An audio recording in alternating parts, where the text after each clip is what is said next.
warahmatullahi wabarakatuh. Perkenalkan, nama aku Salsa Raisa. Jadi di kesempatan kali ini aku bakalan coba membahas tentang beberapa materi yang akan aku sampaikan di beberapa waktu ke depan. Dan materi yang akan pertama aku sampaikan adalah jadi apa sih oscillator ini?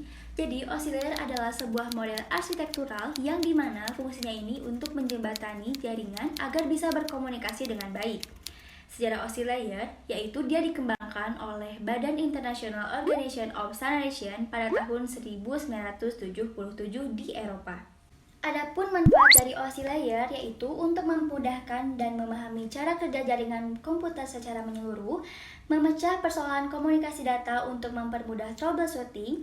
Yang ketiga, memungkinkan vendor untuk mendesain dan mengembangkan hardware serta software sesuai dengan layer tertentu, contohnya seperti fitur di setiap aplikasi. Dan yang terakhir, memudahkan pengembangan teknologi masa depan yang terkait dengan layer tertentu.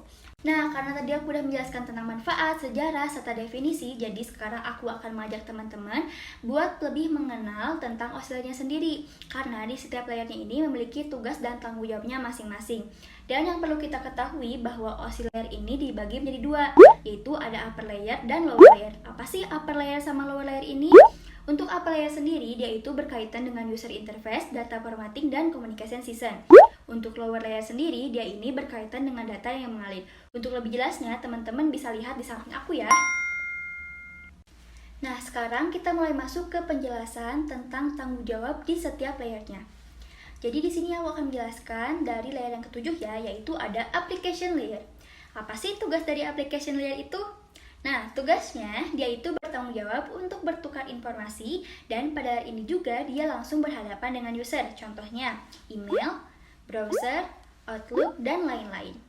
Adapun protokol yang digunakan adalah ada FTP, HTTP, NIS, SMTP, dan yang lain-lain. Lalu di layer ke-6 yaitu ada presentation layer. Apa sih presentation layer itu? Jadi pada layer ini dia bertanggung jawab dalam pengkodean dan konversi data dari application layer.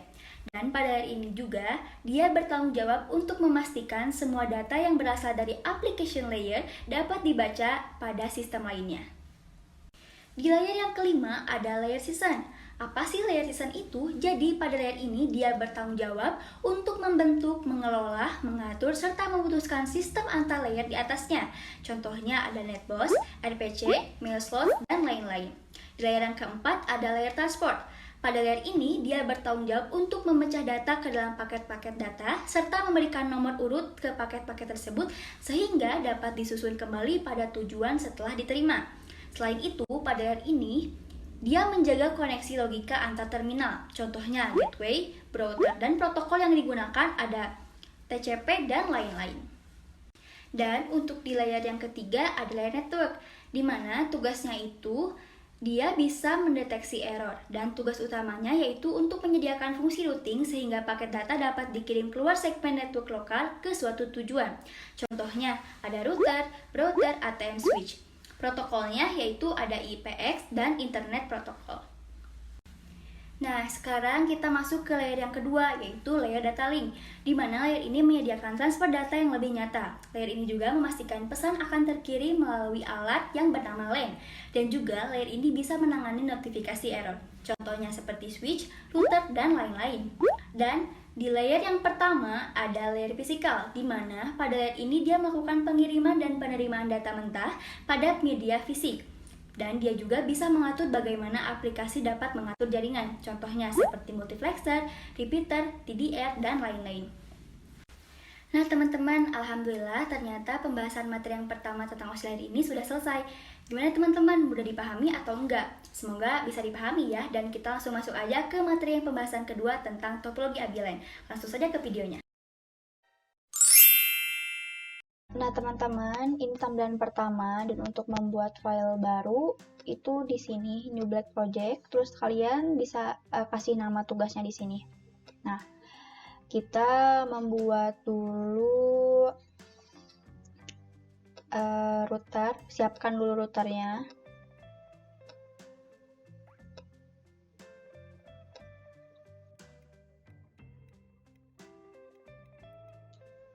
Dan kita siapkan PC-nya.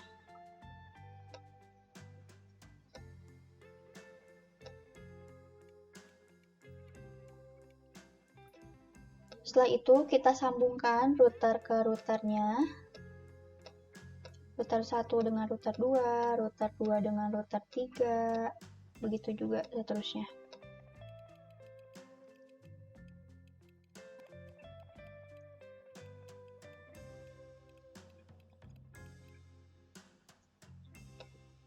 Selanjutnya kita sambungkan dari PC ke routernya, masing-masing kita sambungkan.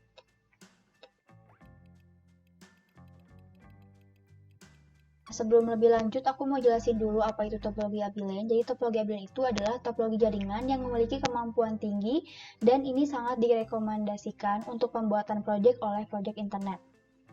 Nah teman-teman, setelah itu aku bakalan ngasih label dulu, jadi biar kelihatan gitu label di setiap router sama PC-nya. Caranya adalah kita klik view, lalu kita klik yang show interface label. Nah, setelah itu kita rapikan.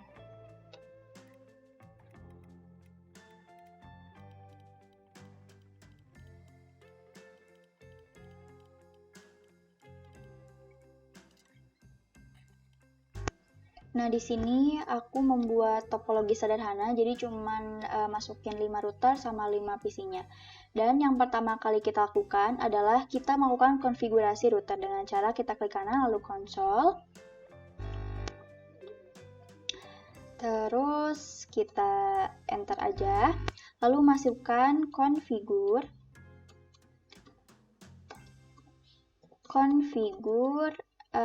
terminal. Oh, salah nulis. Konfigur terminal.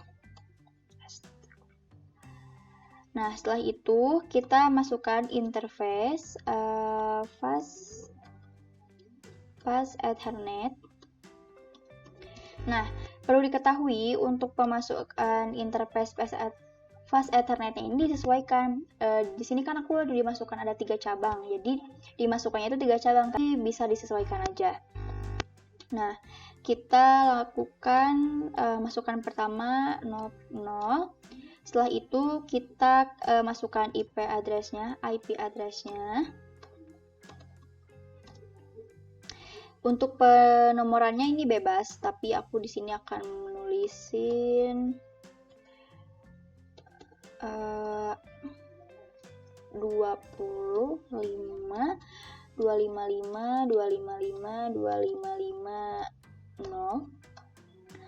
lalu kita ketik no shutdown. Setelah itu kita ketik exit. Nah, karena di sini aku ada 3 cabang, jadi kita lakukan 2 kali lagi. Yang kedua adalah 10. Sesuaikan saja dan kayak tadi masukinnya.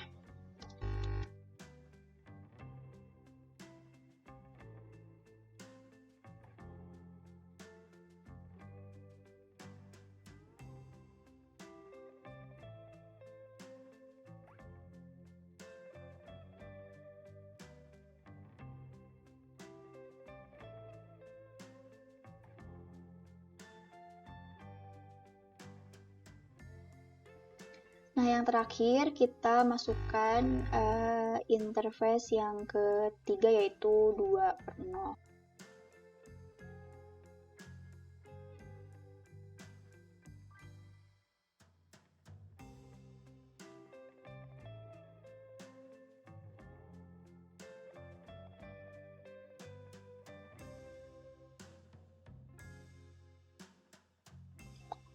Nah, setelah berakhir di exit, kita masukkan WR, di enter, tunggu sebentar,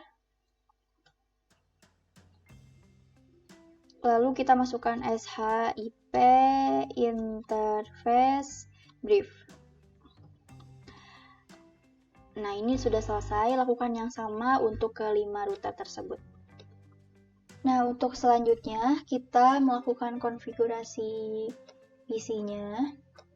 Aku bakal coba yang PC 1 aja. Kita klik kanan lalu konsol lagi seperti tadi. Masukkan IP address-nya dengan cara masukkan IP-nya 192.168.2. Aku pakai 2.7 aja di sini. 255, 255, 255, 0, 192, 168, 2.8. Nah, kita tunggu untuk cek duplicate address-nya. Nah, ini udah masuk. Langsung kita klik SHIP. Dan jangan lupa kita save. Nah, ini udah selesai. Lakukan untuk kelima PC tersebut. Lakukan seperti ini sama. Nah, teman-teman, selanjutnya kita lakukan untuk konfigurasi OSPF router. Sama seperti tadi caranya. Enter dulu. Nah, di sini kita masukkan lagi configure terminal. Kebanyakan. Lalu kita masukkan router OSPF 10. Nah, setelah itu kita masukkan networknya. Network 192.168.20. Area 1. Lupa nggak pakai dotnya.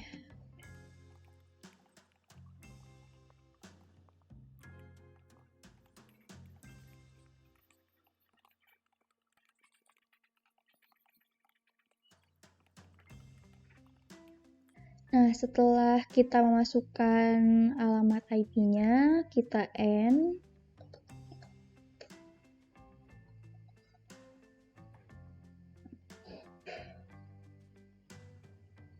Nah, ini sudah. Lakukan ke setiap router. Ya, ke setiap 5 routernya. Isinya sekarang kita lakukan MPLS di router. Dengan cara sama seperti tadi, klik kanan lalu konsol. Tunggu sebentar. Nah, ini kita lanjutkan. Kita klik configure terminal.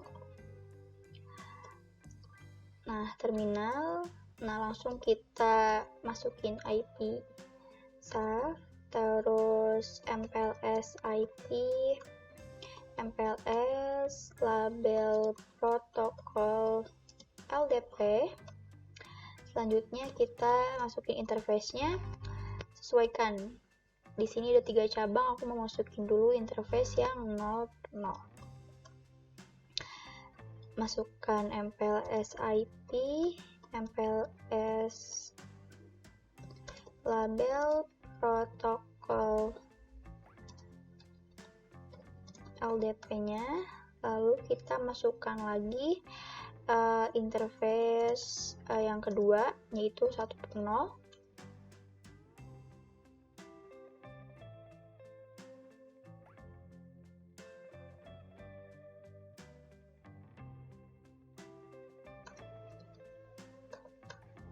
Lalu kita end. Di sini kita lakukan sh MPLS forward.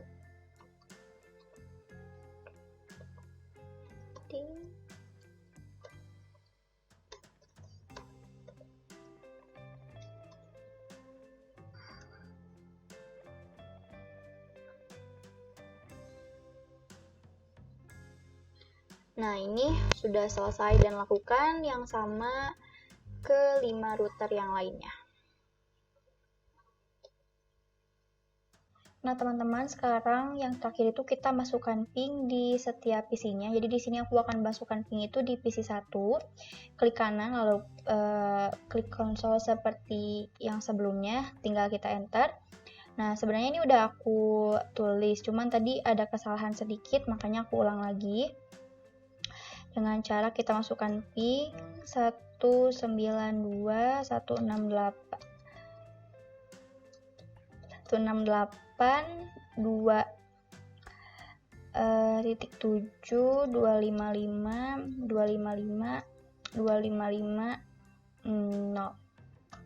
Nah, ini kita udah selesai. Jangan lupa untuk melakukan ping dan semacamnya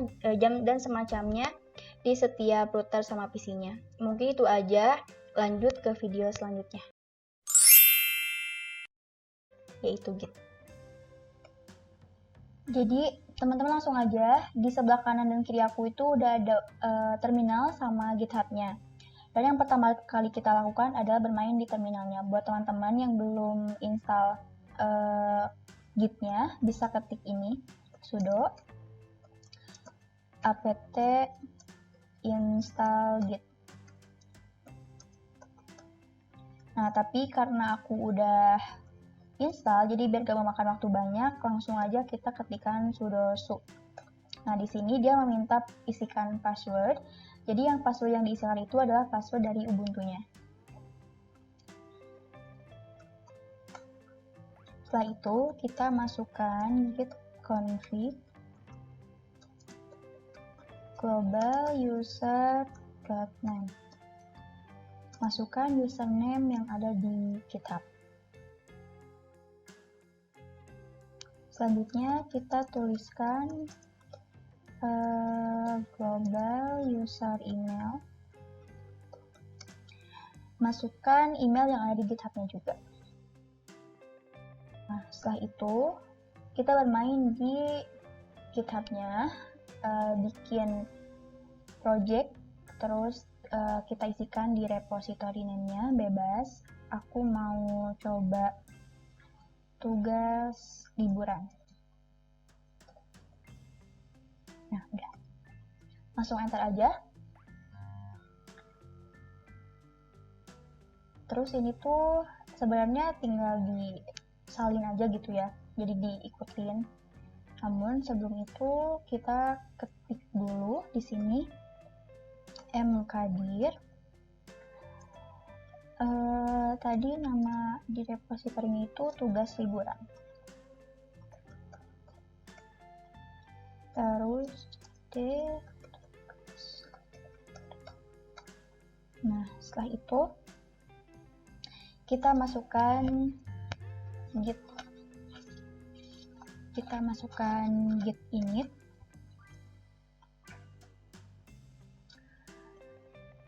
Terus ketik nano, kita pakai file baru namanya tugas salsa.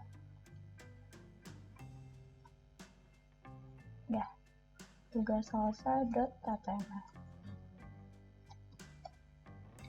Nah, di sini sebenarnya bebas ya mau diisi apa.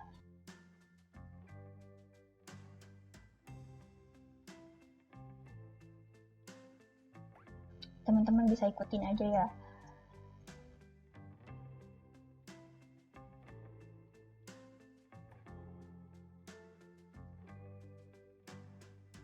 Langsung kita masukin git add tadi tugas salsa.html, terus git commit and first commit.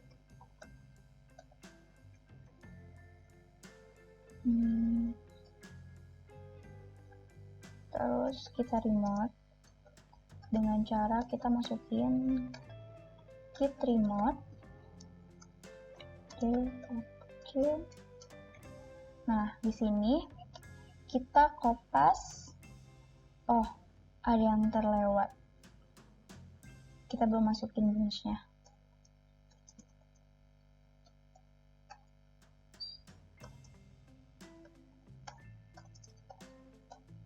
Terus kita masukin git remote the origin. Nah, di sini kita tinggal kopas link yang ada di sebelah kanan, yaitu GitHub-nya. So, dikasih aja. Terus enter. Terus kita masukin git push origin min. Nah, ini untuk min.ui ini tuh dia itu URL-nya. Ditunggu. Nah, di sini tampilan meminta untuk kita memasukkan username yang ada di GitHub. Terus juga masukin password di GitHub-nya.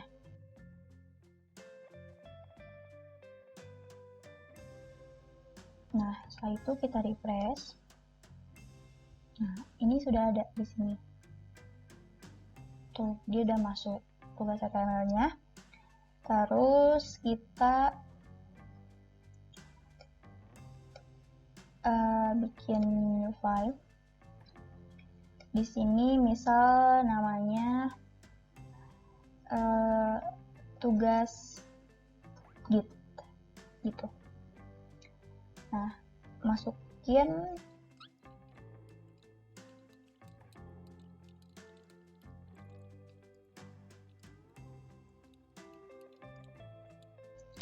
Nah, setelah itu kita commit aja nih, commit new file. Nah, selanjutnya di sini kita masukin git branch-nya.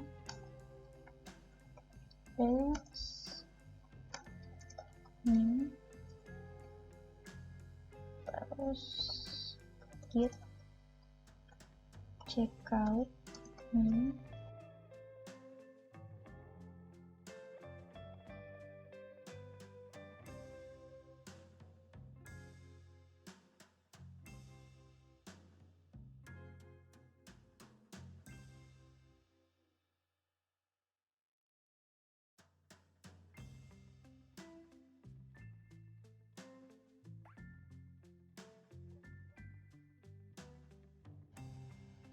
Nah, teman-teman setelah melakukan git push min.ui origin, di sini dia meminta untuk masukkan username sama GitHub-nya, username sama password GitHub-nya kembali. Tinggal masukin aja.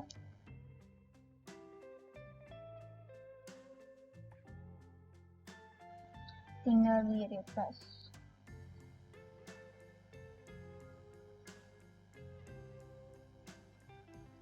Nah, ini udah masuk keduanya. Tugas git-nya udah ada, terus yang HTML yang pertama juga udah ada. Mungkin itu aja pembahasan git dari aku. Mohon maaf jika kurang jelas. Langsung aja mungkin untuk pembahasan selanjutnya.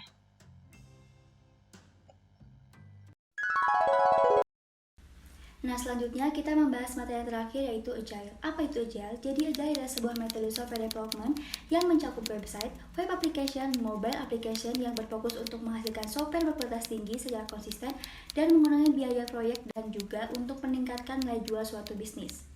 Nah, teman-teman, perlu diketahui juga bahwa Agile itu untuk proses pengerjaannya dilakukan secara berulang, di mana aturannya dan solusinya disepakati dengan kolaborasi tim secara terstruktur.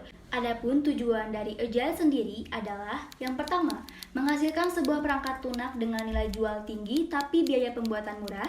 Yang kedua, menghasilkan produk dengan kualitas baik. Yang ketiga, perangkat ini cocok untuk digunakan pengembangan jangka pendek suatu proyek. Dan yang terakhir, metodenya juga sangat fleksibel. Nah, teman-teman, sekarang kita masuk untuk menjelaskan tentang jenis-jenis Agile. Apa aja sih jenis-jenis Agile itu? Yang pertama ada Adaptive Software Development atau ASD, ada Agile Modeling, ada Crystal, ada Dynamic System Development Method atau DSDM, ada Extreme Programming atau XEP, ada Future Driven Development atau FDD, ada Rational Unified Process, dan yang terakhir ada Scrum Methodology. Dan yang perlu kita ketahui, untuk jenis-jenis Agile yang sering digunakan ada ASD, DSDM, XP, dan Scrum. Untuk manfaat Agile sendiri bisa dilihat dari 3 sisi, yaitu dari kliennya, developernya, dan vendornya juga. Untuk kliennya sendiri, klien bisa mengembangkan produk dengan baik. Untuk developer bisa meningkatkan produktivitas tiap departemennya, dan untuk vendornya sendiri bisa mengurangi pengurusan dan lebih efisien. Nah, adapun kelebihan dan kekurangan Agile. Untuk kelebihannya, yang pertama proses pengembangan perangkat lunak dibutuhkan waktu yang sangat cepat dan perubahan dapat ditangani dengan cepat. Untuk kekurangannya juga, Agile itu tidak cocok jika dikembangkan oleh tim yang tidak memiliki komitmen dan tim harus selalu bersedia untuk perubahan yang diminta. Untuk prinsip utama dari Agile yaitu menekankan pada kepuasan klien, menerima segala bentuk perubahan, menghasilkan produk berupa perangkat lunak dengan waktu yang singkat. Adapun nilai terpenting dari Agile sendiri yaitu sebuah tim harus bisa memilih keputusan dengan cepat, tim juga harus memiliki kualitas dan prediksi yang baik, serta memiliki potensi yang baik dalam menangani perubahan agar tercipta produk yang sesuai dengan harapan. Nah, gimana nih teman-teman untuk informasi yang aku jelasin hari ini? Apakah bisa dipahami atau kurang bisa dipahami? Dan sebelumnya aku minta maaf kalau misal ada beberapa kata yang salah terucap dan penjelasan materi yang kurang enak tersampaikan, karena di sini aku juga masih dalam proses belajar. Terima kasih atas perhatiannya. Mungkin itu saja materi yang bisa aku sampaikan pada kesempatan kali ini. Buat teman-teman di rumah, tetap jaga kesehatan dan selalu memberikan informasi bermanfaat kepada siapapun dan dimanapun. Aku Salsa Raisa dan pamit undur diri. Assalamualaikum warahmatullahi wabarakatuh.